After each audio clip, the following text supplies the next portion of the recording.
1725 में बलरामगढ़ नामक एक जगह बसाई और यही बलरामगढ़ आगे चलकर बल्लभगढ़ बना। 1821 में 9 जनवरी को नाहर सिंह का जन्म के व्यापारी गोरे राजा बनके जुल्मी घने क्रूर हो गए, बात बात पर टैक्स लाए हम बेघर बेकसूर हो गए, न्यू तंग आके न वीर सुरमा लड़न में मजबूर हो गए।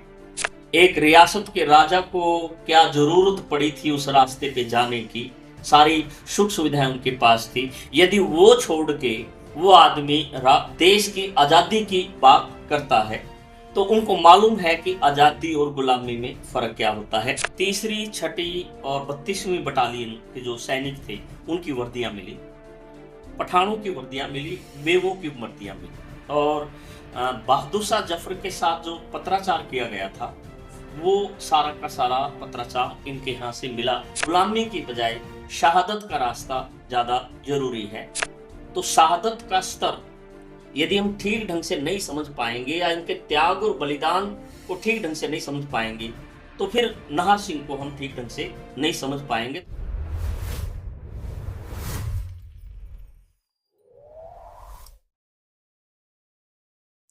नमस्कार दोस्तों, चढ़ता हरियाणा ग्रामीण अंचल की एक बुलंद आवाज पर आपका स्वागत है। मैं कुलदीप सिंह आज आपको रूबरू कराऊंगा डॉक्टर महेंद्र सिंह से। डॉक्टर महेंद्र सिंह एक इतिहासकार हैं जो विद्यार्थियों को इतिहास पढ़ाते हैं।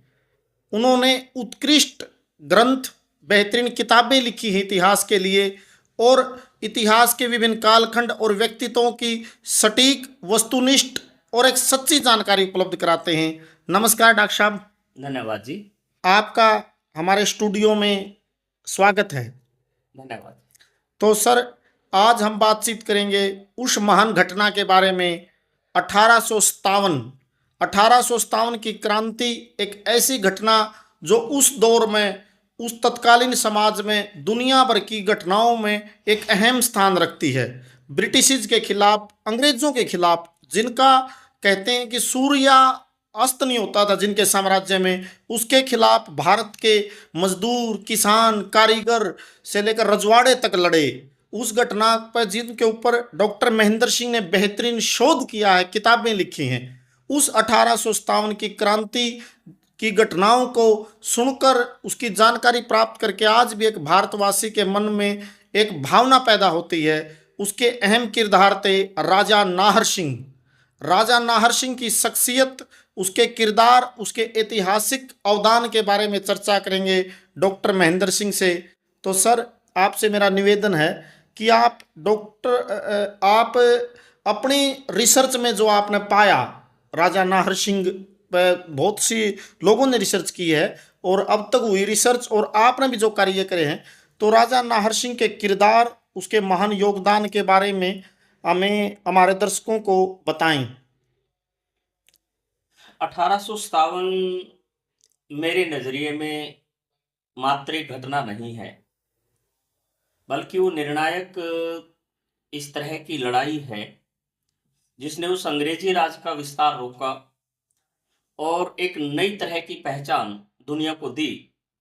और शायद अकेली एक 1857 की घटना ऐसी है जिसको आज भी इंग्लैंड में मनाया जाता है। 10 मई से लेके 14 मई के बीच प्रति वर्ष एक 5 दिवसीय कार्यक्रम होता है। वहाँ एक संस्था है FIBIS, families in British India society, वो उसको सेलिब्रेट करती है। तो ऐसे में अंग्रेजी रिकॉर्ड ये मानता है कि इसमें 1,82,000 लोग मरे 1857 में, रिकॉर्ड कह रहा है। 1,82,000 लोग ने अपनी जान दी।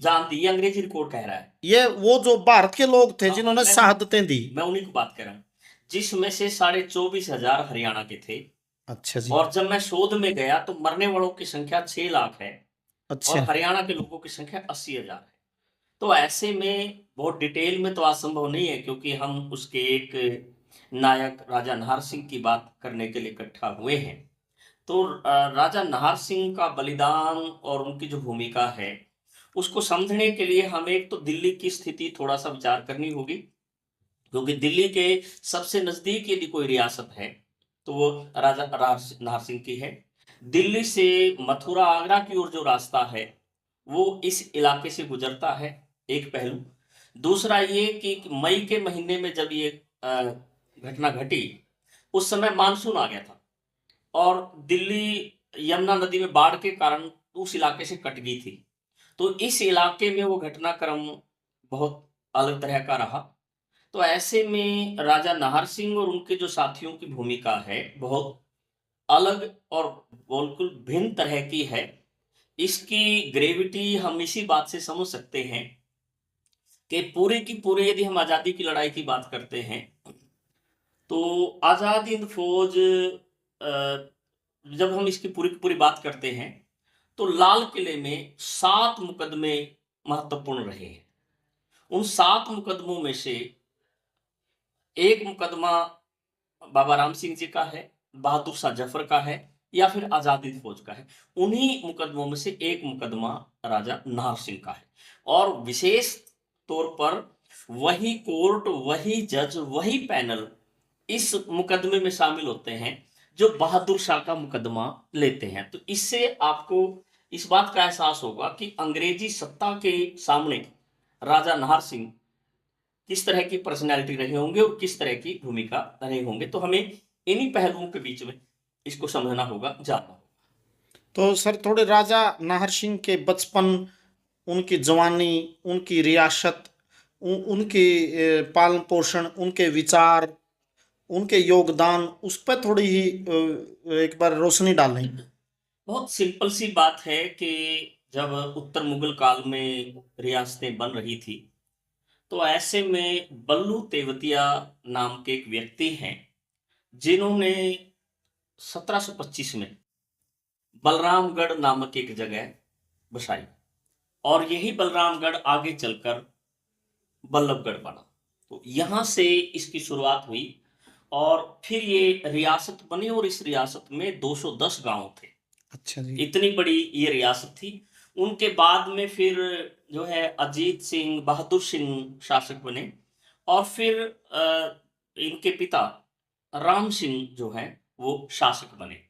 और राम सिंह जब शासक बने तो उसी स्थिति में 1821 में 9 जनवरी को नाहर सिंह का जन्म होता है और केवल लगभग 8-9 साल की उम्र है इनकी और 29 में उनकी डेथ हो गई राम सिंह जी। तो ऐसे में ये बच्चा शासक बना।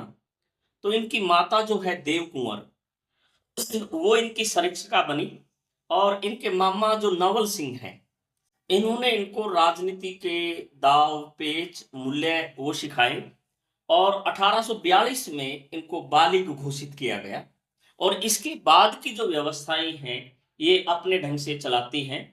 और इस समय तक जब हम 1857 की बात करते हैं तो कुल इसका क्षेत्रफल इस रियासत का 190 वर्ग मील था।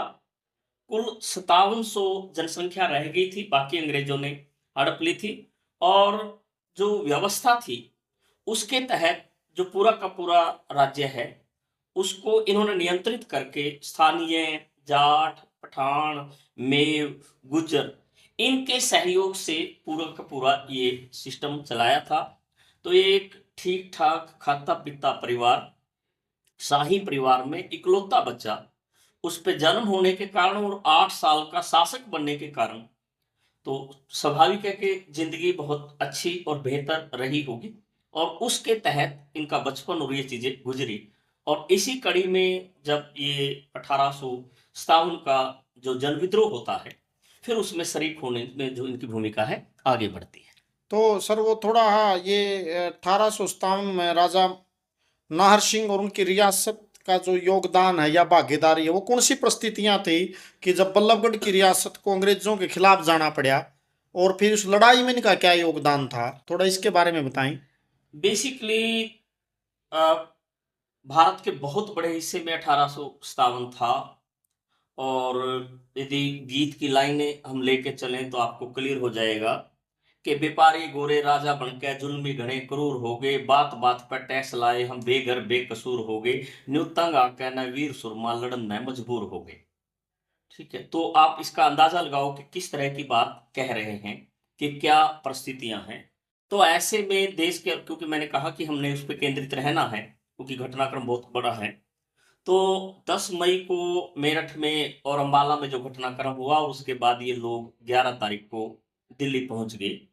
तो 11 मई से लेके 24 मई के बीच की हम बात करते हैं, तो हमें काफ़ी लंबा चौड़ा पत्राचार मिलता है बहादुर शाह जफर और नाहर सिंह के बीच में। दिल्ली फतह कर ली गई है और उसके बाद जो आसपास के लोग हैं उनका सहयोग इनको मिला है, और ये बहादुर शाह जफर के ना केवल संपर्क में है, उनको पैसे, सेना, सारी चीज़ें भेज रहे हैं। और वो परिस्थितियां आते आते इन्होंने उस रास्ते को बंद कर दिया है जो आगरा और मथुरा जा रहा है।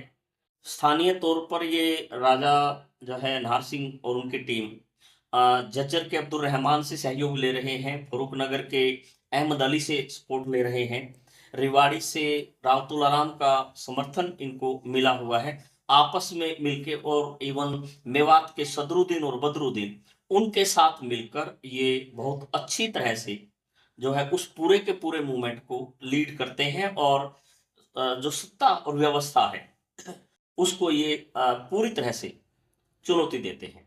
इसका उदाहरण हमें तब मिलेगा कि जैसे बहादुर शाह जफर है, उनकी हार हो गई और उनको 20 सितंबर को हुमायूं के मकबरे से गिरफ्तार कर लिया। 21 तारीख को उनके 2 बेटे और 2 पोतों का कटा हुआ सिर उनके सामने प्रेजेंट किया जो कुतुब मीनार से। केवल 22 तारीख ऐसी थी जिसपे अंग्रेजों ने थोड़ा सा दिल्ली को सिस्टम करने, दिल्ली पहला आक्रमण इसके बाद 23 तारीख को वो बल्लभगढ़ पे हुआ। यानी अंग्रेज जो हैं वो इनके साथ इस तरह से जुड़े हुए थे, और 23 सितंबर को यानी सबसे पहली जो घेरा इस तरह से गया था इसको, उनकी हार होती है। तो अल्टीमेट ये भूमिका है, और इस भूमिका के अंदर अंग्रेज उनको किस लेवल का शत्रु मानते हैं आप उसका अंदाजा लगा सकते हैं। तो फिर सर जैसे तो राजा नाहर सिंह की जो अंग्रेजों से लड़ाई हुई और बाद में जो उनकी शहादत हुई, उस पर भी थोड़ी ही रोशनी डालें सर। जब पहला तो मैंने कहा कि 23 सितंबर को हार होगी, और हार के बाद इनको गिरफ्तार किया गया और इनके घर की तलाशी ली गई। तलाशी में हमें जानकारी मिली कि इनको इनके घर से या इनके उस महल से 3री, 6ठी और 32वीं बटालियन के जो सैनिक थे उनकी वर्दियां मिली, पठानों की वर्दियां मिली, मेवों की वर्दियां मिली, और बहादुर शाह जफर के साथ जो पत्राचार किया गया था वो सारा का सारा पत्राचार इनके यहाँ से मिला। इसके आधार पर इनके खिलाफ फ्रेम करने की बात हुई। एक बार फिर 1 नवंबर को दोबारा शावर्स के नेतृत्व में आक्रमण किया, और फिर और गहन तलाशी लेके उन दस्तावेजों को तैयार किया गया, और वो जो पहले दस्तावेज और बाद के दस्तावेज हैं उन सारों को इकट्ठा करके सीबी सैंडर्स नाम का एक अधिकारी था, उनको जांच अधिकारी नियुक्त किया, और उनको ये कहा गया कि आप इन सारे दस्तावेजों की जांच करके और मुकदमे की रूपरेखा बनाओ और आरोप पत्र तैयार करो कि राजा नाहर सिंह के ऊपर क्या क्या आरोप मोटे तौर पर बनते हैं। तो ये सारी की सारी कार्रवाई हुई। तो ऐसे में जो बहादुर शाह जफर है उसका मुकदमा अक्टूबर में वाइंड अप हो गया था, और उसके बाद झज्जर के नवाब अब्दुल रहमान खान का मुकदमा जो है लगभग 15 नवंबर के आसपास बाइंड हो गया था। तो 17 नवंबर को इनका मुकदमा प्रारंभ हुआ। 17 दिसंबर, बल्कि 17 दिसंबर 1857, जिस कोर्ट में इनका मुकदमा है उसमें उसको लीड कर रहा है चैम्बरलेन, वही जो बहादुर शाह जफर को लीड कर रहा था। इनका वकील है RM कोहनी। वो अपनी बात को क्लियर करता है, और जो है सरकारी वकील जो इनको मिला वो हैरियट मिला कि वो जो है इन सारे कामों को क्लियर करें। इन पे मोटे तौर पर इनके खिलाफ जो मुकदमा है वो 19 तारीख को इनके ऊपर आरोप पत्र दायर हुआ, और उस आरोप पत्र में इन पे 4 मोटे तौर पे आरोप लगाए गए। विरोधी है और विद्रोही है, यानी अंग्रेज विरोधी है और विद्रोही है, देशद्रोह किया है, इन्होंने अंग्रेजी जो क्षेत्र है होडल का इलाका, उस पर कब्जा किया है और 1805 में जो बल्लभगढ़ और अंग्रेजों के बीच में संधि है, इसका इन्होंने उल्लंघन किया है। ये 4 बड़े जो है आरोप इन पे लगा दिए गए और इनके खिलाफ जो गवाही देने वाले थे, उनमें गुड़गांव का डिप्टी कमिश्नर था विलियम फोर्ड, कैप्टन हुड था, खुद मेटकाफ ने गवाही दी इनके खिलाफ।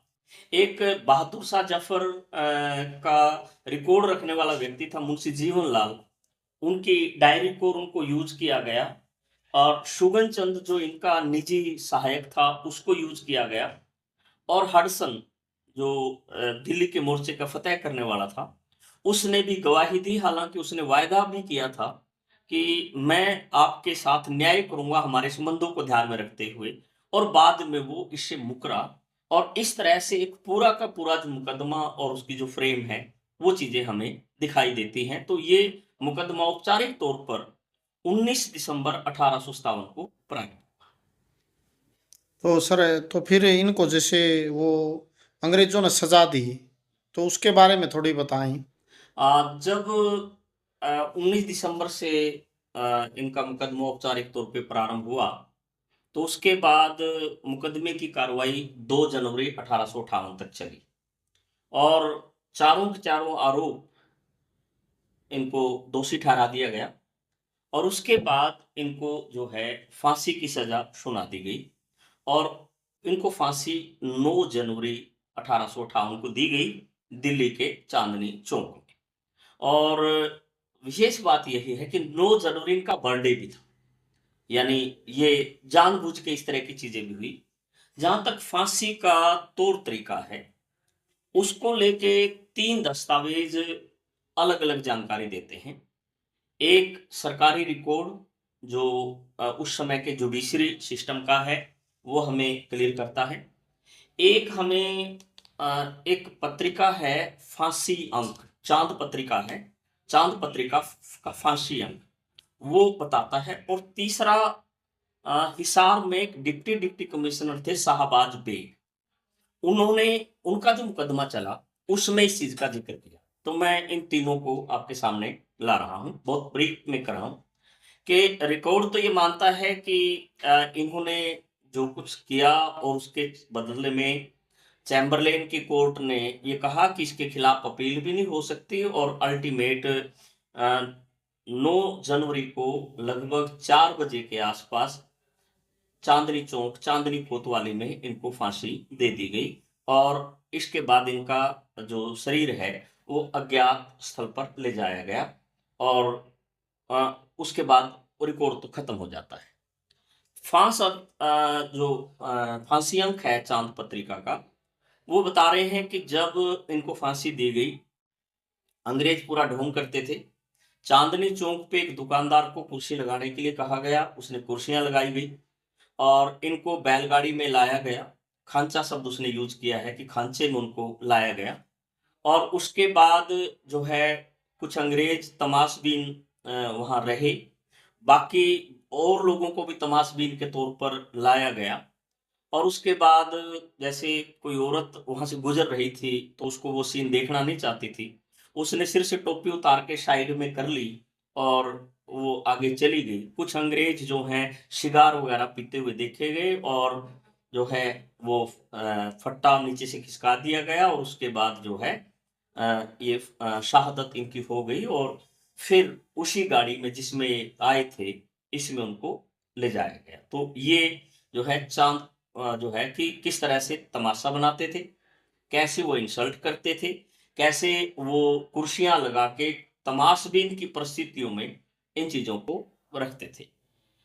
शाहबाज बेग जो डिप्टी कमिश्नर है वो बिल्कुल अलग तरह की जानकारी दे रहा है और वो ये दे रहा है कि उनसे खुद मुकदमा था, पूछा गया था, वहां वो जिक्र आया कि आप डिप्टी कमिश्नर थे हिसार के और आपने ऐसा क्यों किया और आपकी भूमिका क्या थी। मैं यहाँ पर वो चीज नहीं ला रहा। उसने सिर्फ यही बात कही कि आप मेरे को दे रहे थे, मेरे से ज्यादा ले जा रहे थे और आप के कारण दरिद्रता इस देश में आई थी तो हमारे पास और कोई चारा नहीं था। जब जज पूछता है 26 सवालों से आखिरी सवाल कि क्या आपको इसका अंजाम मालूम नहीं था? तो शाहबाज बेग कहता है कि मुझे अंजाम मालूम ना हो, ये आप कैसे कह सकते हैं?